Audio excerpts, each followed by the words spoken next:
بازار برای اون سگمنت های خاص خودش وجود داره برای اینکه ما بتونیم خودرو وارد این کشور بشه. من سعی کردم تو این اسلایدایی که داریم نشون میدیم از یک کمپانی خارجی استفاده کنم، آمارهاشون و اون چیزی رو که در واقع بیان میکنن رو من منعکس کنم خدمت حضار و فرهیختگان عزیز. ملاحظه میفرمایید که شرکت دیدگاه اون کمپانی BMI یک برای سال 2013 منفی 2% در واقع رشد اقتصادی منفی برای ما پیش بینی کرده بودن، ولی این برای سال به اصطلاح 2014 مثبت 2.9%. یعنی در واقع میشه گفت بیزینس مانیتور اینترنشنال برای ما برای سال 2014 رشد مثبت. این نشون دهنده همون موج سینوسی که قبلا عرض کردم، ما داریم از یک رکود خارج میشیم. خانم ها و آقایان این رو توجه کنیم که وقتی دو طرح بزرگ در کشور با هم پیاده میشه، چون حالا همه ما دردآشناییم، من نمیخوام یه چیزایی بگم که یه ده تو اینجا همه ما، یعنی من وقتی مثلا مؤلفه برق کارخونم قبلا مثلا هفته مثلا ما 25 میلیون تومان پول برق میدادیم، الان شده مثلا تقریبا هفته 77 میلیون تومان. خب این یه چیز خیلی، و چجوری میشه این رو برگردون؟ اینا طول میکشه. من دوست دارم اینجا به خاطره برگردم. اوایل سال 80 بود که رفته بودیم ترکیه، اواخر سال 80 بود، 81.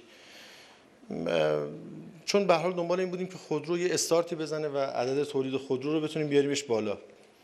دنبال این بودیم که اون چیزایی که در واقع تو داخل ظرفیتاش داره در حال ساخته شدن هست رو بتونیم مابقیش رو از ترکیه بیاریم یا از کشور دیگه. یادم میاد هر کارخونه که میرفتیم تو مثلا جای صنعتیش رو همه نیمه تعطیل بودن. یعنی میخوام بگم این بحرانایی نیست که فکر کنیم فقط خاص ایرانه، فقط ما درگیرش هستیم. نه، من میدونم، شما هم میدونید، به هر حال نمیتونه کشور در بخشایی که انقدر براش استراتژیک ساکت بشینه و حتما با سیاستایی که اتخاذ خواهد شد از این رکود هم ایران خارج خواهد شد.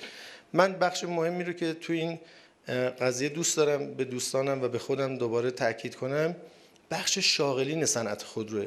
متاسفانه در بخش صنعت خودرو ما هیچ آمار دقیق و درستی نسبت به شاغلین کل صنعت خودرو تا امروز نداریم و یه چیزی همه استیمیت میکنن. حالا یه ده میگن آقا در ازای هر خودرو نمیدونم 1.5 شغل مستقیم، یکی میگه نه 7 تا ولی واقعا این است که ما به راحتی و با جد میتونیم بگیم در تمام این بخشایی که اینجا داره مطرح میشه عدد اشتغال بالای 1 میلیون نفره که این چیز کوچکی برای یک جامعه مثل ایران نیست. یه فورکستی رو در واقع اینجا من ارائه کردم خدمت شما، این هم همون برگرفته از اون سایت BMI هست. ملاحظه می‌فرمایید که عدد رو برای سال 2013 تقریبا درست فورکست کردیم. افایی که اینجا نوشته فورکسته، در واقع پیش بینی‌هایی که هستش. و از سال 2014 در واقع میشه گفت روند رو صعودی دیدن. 2014 2015 2016 و 2017 که 2017 این شرکت در واقع پیش بینیش یه چیز در حدود 1,500,000 دستگاه، یعنی برگشتن به دوره در واقع شکوفایی صنعت خودرو.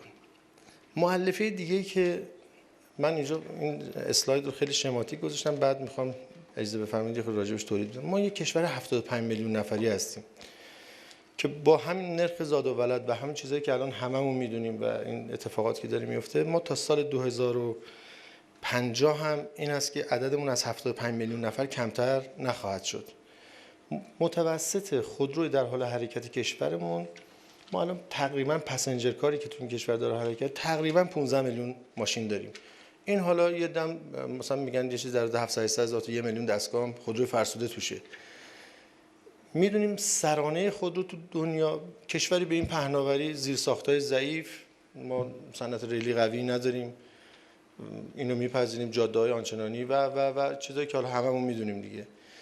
و با این وسعتی که کشور ما داره، یقینا ما الان نگاه میکنیم در ازای تقریبا هر 5 نفر ایرانی یه خودروی سواری وجود داره. این توی کشوری مثل آلمان تقریبا در ازای هر 1 نفر یه خودروه و در کشوری مثل آمریکا تقریبا هر هر 8 نفر یه خودرو داره. یعنی اگه یه خانواده 5 نفره 6 تا ماشین دارن. پس ما هنوز از لحاظ حد اشباع بازارمون به نقطه‌ای نرسیدیم که این بازار اشباع شده باشه. هنوز خودروسازی در کشور مزیته و هنوز خودروسازی در کشور مزیته. این رو برای این دارم میگم که و این جدول رو قبلی رو برای این گذاشتم که به هر حال هر کسی تو بازار برنده است که در دوره رکود اره‌ش رو تیز کنه. اون داستان جنگلبان و اره رو هممون شنیدیم دیگه. این یه درس مدیریتیه دیگه که آقا زمانی که احساس میکنیم رکوده بیایم بشینیم اره‌مون رو تیز کنیم، آمادگی داشته باشیم. من با نظر کارشناسی خودم و با چیزی که الان دارم میبینم از سطح کل کارهایی که در مجموعه مملکت داره انجام میگیره، یقینا ما از این رکود انشاءالله الرحمن خارج خواهیم شد.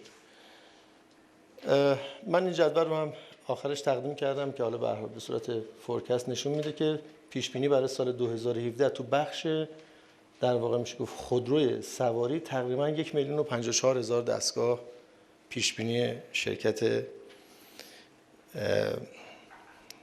خودروی سواری تو کشور هست.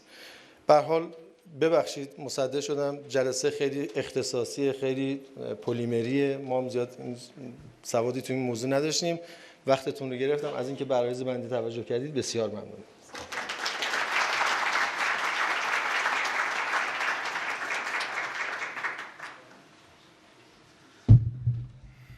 خیلی سپاسگزارم جناب آقای مهندس قاسم جهرودی و صحبت‌های ارزشمندی که داشتند. امیدواریم که صنعت خودرو هم انشاءالله از این رکودی که فرمودید خارج بشه و روزهای خوب و پر رونقی در آینده در انتظار صنعت خودروسازی و انشاءالله کشورمون هست قطعا. خیلی متشکرم. اما تحولات در صنعت خودروسازی رو در صنایع خودروسازی جهان رو از زبان جناب آقای جی اسلی خواهیم شنید با همراهی شما حضار ارجمند. خواهش میکنم.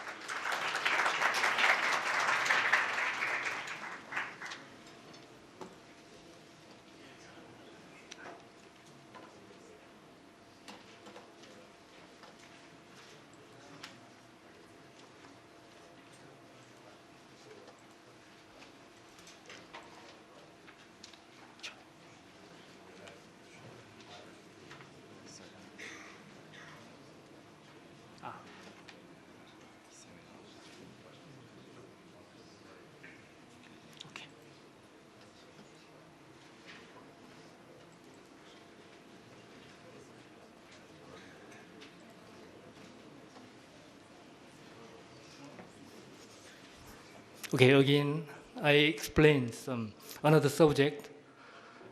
This time it's not happening, so I can save some time. Maybe so far, so our Coppola have developed a lot of the product for the car OEM. Especially this time, I will show you Hyundai Motor and Kia Motor and General Motor. So I can show all the product application, but I selected several the kind of the application. Here is the list listed in the Hyundai and the Kia Motor. So as you can see, here is a material spec number.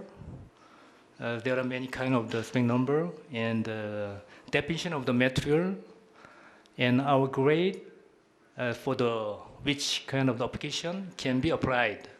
In some case, so for just one per application, one definition material, but sometimes one per application, several the kind of the material definition. So here is the KDG 1133CR. It's both specially developed for the calcium chloride reasons, rated tank. And especially in the cold region like the Russia and Japan.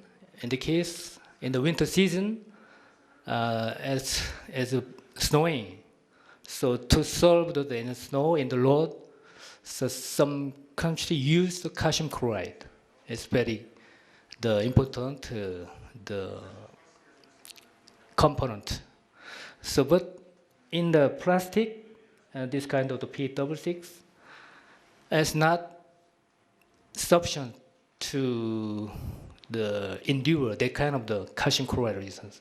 So at the time, the Hyundai Motor Company wanted some develop the specify the material, and we developed like this P66 plus P612. This is a very important the base polymer. So we developed, and then later I will show you. And then another one is the KDX 1083 for the pen and shroud, which is the P66 and glass and mineral field 38% for the lower pH properties. And yes, here is another application for the field cover. Actually, in global, the car OEM, they are using a lot of the material. And some car OEM use PCAS and knowledge GTS. Some company like this, the motor, they are using the P66 alloy product. More than 15 years ago, they adopted some knowledge GTX. At the time, there was some problem. They developed another product like this for the field cover. So now we are selling this product. And another one is the engine room partition wall. This is very unique some application. Recently in Germany car, they adopted this kind of the material for the NVH, you know, the noise harsh vibration properties. In the very high the quality car, they are using this kind of the material. So Hyundai Motor, at least 1 year ago, developed this material. We achieved our material like this. Here material composition is P66, long glass fiber 15%, and BASO4 5%, which means it's very high density. High density is very important to prevent any the noise and vibration. And another one is the front end module carrier. We are selling the P6 glass fiber 30% product, but in the bottom size here is a PP and long glass fiber 40% for the front end module carrier.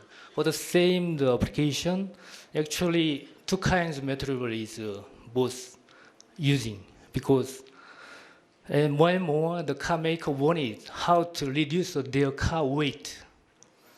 So like this is a very good example. Even in same application, compared to the weight, this one is much more than 15% reduction is possible. So some car they are using. So, and in the future, and more like this, some lightweight material can be adopted a lot. Here is another the research output for the GM. Yeah, there are many kind of the material we research. Some of them pedal, and normally for the pedal P66